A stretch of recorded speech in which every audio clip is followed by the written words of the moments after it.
Welcome back to the review realm. Once again, we got an album review for you. Of course, if you are new to the show, please hit the like button on this, subscribe to the review realm. It always helps us out when we do album reviews like this as we are chugging them along. Allow me to get my composure there. And as always, joining me for these album reviews, I know he's got his composure and he's ready to go.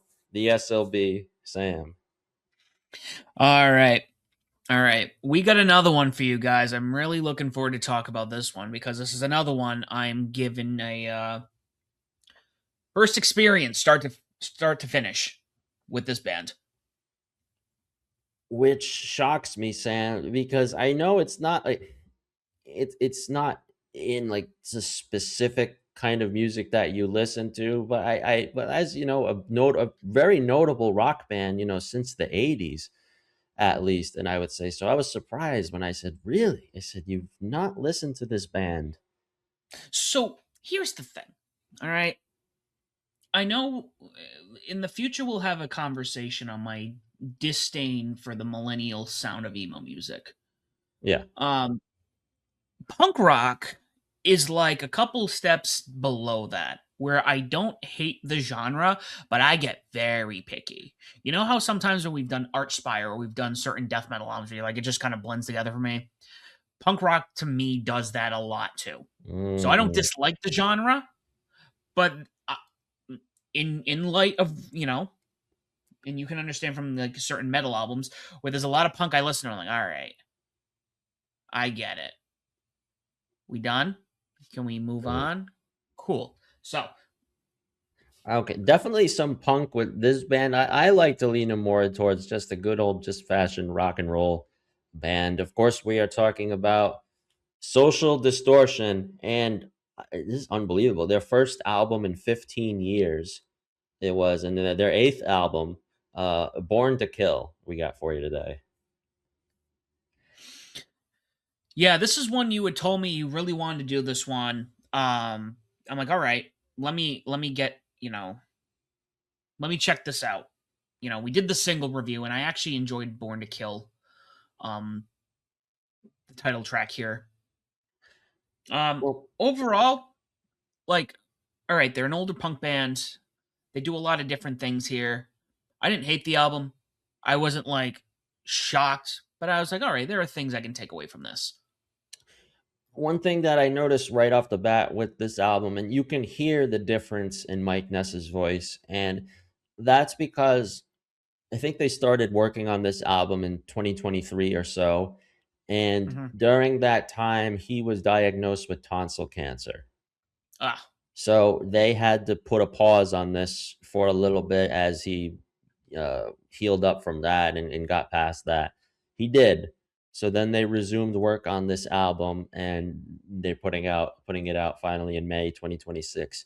You can you can hear that his voice is slightly different, especially with the title track too. I don't know if there was a certain point where where his voice sounded even more different. I didn't really hear it. I think he sounded pretty consistent throughout. yeah, no, his voice was pretty much the same on this album. Again, I'm gonna have this. I'm gonna say this.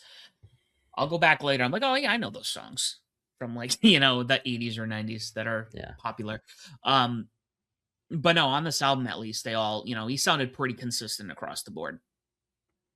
Yeah, and I would say probably the single that stands out is probably the title track. This was kind of a back and forth album for me. I think, like the way things were, I thought like Partners in Crime, not really single worthy to me. I thought they were kind of blasé Hmm.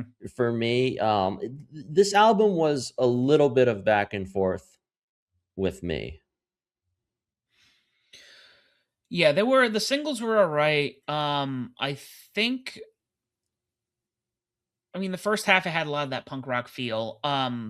What I was looking for before we were recording, John, was there was a song. The album was there until Crazy Dreamer, where it became this weird. I don't know how you would even explain it, like a southern rock or Yeah, howdy doody kind of. Crazy Dreamer, I thought that was interesting. Kind of had a rockabilly feel to it and That. some country in there. I know they had a guest person in there, Lucinda Williams, who's I think is a notable country singer. Um, from what I saw, and I didn't hate it. I actually kind of liked it. Oh, it stuck out. And then, of course, classic. When Wicked Game started, I didn't even. I'm like, this is Wicked Game. I go, how did I? I'm not looking. I'm like listening to it as I'm like doing things. Yep. And I'm like, that's Wicked Game, and that was great. I enjoyed that cover. Yeah, that's what I was looking forward to the most was that. I was like, "Oh, I'm like that has to be a Chris Isaac cover." And it sounds exactly like the original song just with some more instrumentation behind it. They don't quite make it their own, but I think it was a decent cover um overall. Mm-hmm. And going back really quick, I also really liked Tonight. That's probably my favorite song on the album, and it felt like them in the 90s. Almost. It felt like something that could have been on the self-titled in 1990 to me. All right, I'll have to I go back. also I also really liked Walk Away, Don't Look Back. That was good. Mhm. Never Going Back Again. Um, I also really liked as well. And then the last two songs on the album, I didn't really kind of care for.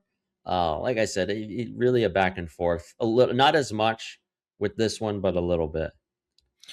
No, I think that's a good sentiment. I know there was one song I liked in the first five. Again, it could be the same, could be different. Well, mine is Born to Kill. I did enjoy Born to Kill as an opening. There were a couple songs after Wicked Game I enjoyed, but towards the end of the album, I'm like, all right, we're good. Yeah, I thought it was the same thing. I don't think this is I think this album was about 45 minutes. 11 Hmm. songs, which is not, not bad. And it sounds great too. I think this was Epitaph uh record. So it's nice that they put out music finally after 15 years and that he was able to overcome something like tonsil cancer. So yeah, I think it's probably not their most standout album, but I thought it was a decent way to return for them. Yeah, I mean, I honestly I didn't realize how old the band was, so I thought they were a little younger, like the '90s. But I'm seeing what 78 they formed. Oh my god, I said 80s. Yeah, you're right. Yeah, late Yeah, 70s. Geez. 78. First album is in '83. So I mean, they got some time under their belt. So I definitely would give them a visit on their discography. But yeah, punk music. I mean, it's like a standard punk album. It's like all right, it's it has these cool moments, and then it's other. I always look for bands that are like that stick out. I think that's my thing.